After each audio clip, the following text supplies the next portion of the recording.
All right, good morning, good afternoon, good evening, everybody. Today is early Friday, August 15th, 2008, and this is First on Forex's FX Market Update, and this is Jerry First, Senior Currency Analyst for Investors Education Network. By continuing to watch this video, you agree to the following: that this is strictly for educational and entertainment purposes only. Information provided is not financial or trading advice. Trading involves significant risk of financial loss. Only trade with money you can afford to lose, and please do your due diligence and practice, review, and adjust as necessary to get your trading right. Use a demo account until you're prepared to put your money at risk. All right, let's go ahead and take a look at the calendar. Coming up on Friday, we have in the U.S. we have the Empire State. Wait, hold on a second. Not that one. It's August 11th. Here we go. We have consumer sentiment coming out at 10 o'clock. That's the big report coming out for the U.S. This is the blog here. First on Forex on FX Street. And coming up overseas, there's really no news scheduled. We have Canada coming out with manufacturing shipments, but that's really nothing major coming out of the Eurozone or anywhere else overnight. We do have the TICS report coming out at 8 o'clock in the morning. Industrial production at 9:15. Consumer sentiment is the biggie at 10 o'clock. It's interesting that yesterday, CPI consumer prices and the jobless claims came out to be worse than expected. However, the dollar continued to stay stable and in fact continued to gain, although modestly, but it did not give up hardly any of its recent gains and appears to be continuing. So let's go ahead and take a look at the charts. This was posted back on August 12th, and let's go ahead and update that. Today is now the 16th, and oh no, it's the 15th. Today is Friday the 15th, and what I posted here on the daily chart, you can see that we had been in this consolidation range back at the end of last year through November all the way through March. We were in this range going from about 143 up to 149, 150. We had this little buffer zone right here. You can see that once we broke out of this, it took a few days to go ahead and get into this new range that we've just fell back out of. But notice how fast, once we fell out of this range that we've been in since March of this year, for the past, 5 months, we fell in one day right back into this old trading range. And you can see that prices are continuing to make lower lows on the euro against the dollar. So, if you want, we can go ahead and drill down on this. Let's look at the 4-hour chart. And there's no major chart pattern, except that we've been doing some stair steps down. You can go ahead and see that you've got this stair, but then what came down to this stair,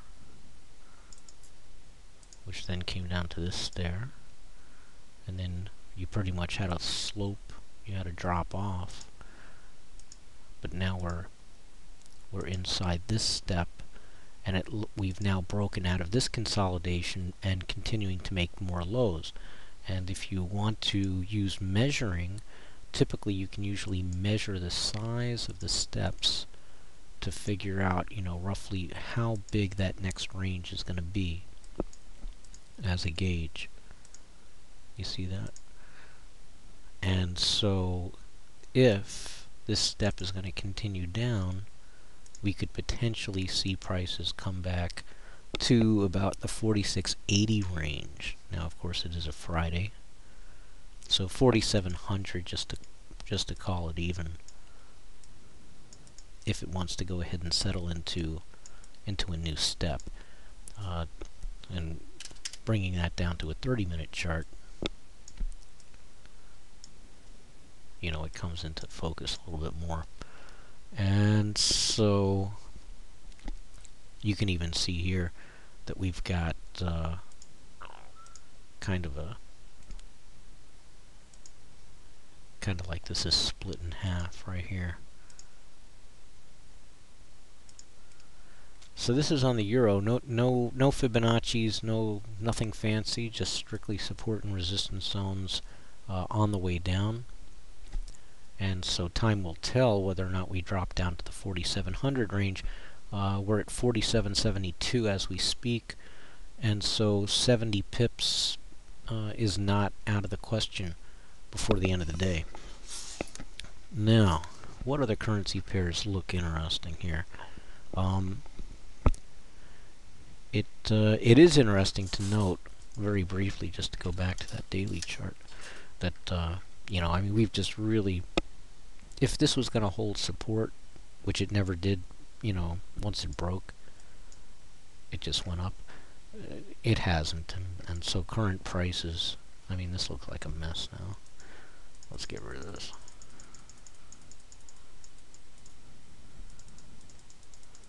There. Okay.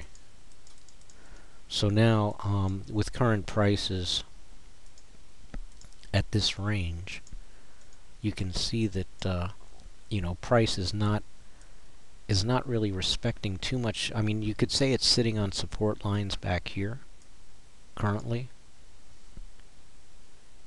but if it wants to drop, you know, where's the next level of support lines looking backwards? Probably right around here.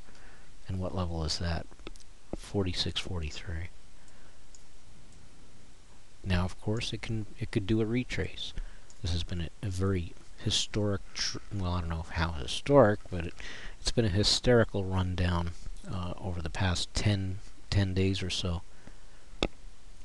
Time will tell whether or not that's going to hold up. All right.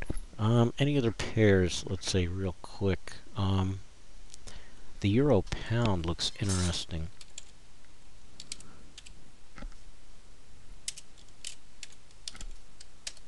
Let's look at that on the daily chart, and you can see that we've got pretty like a sloping consolidation here.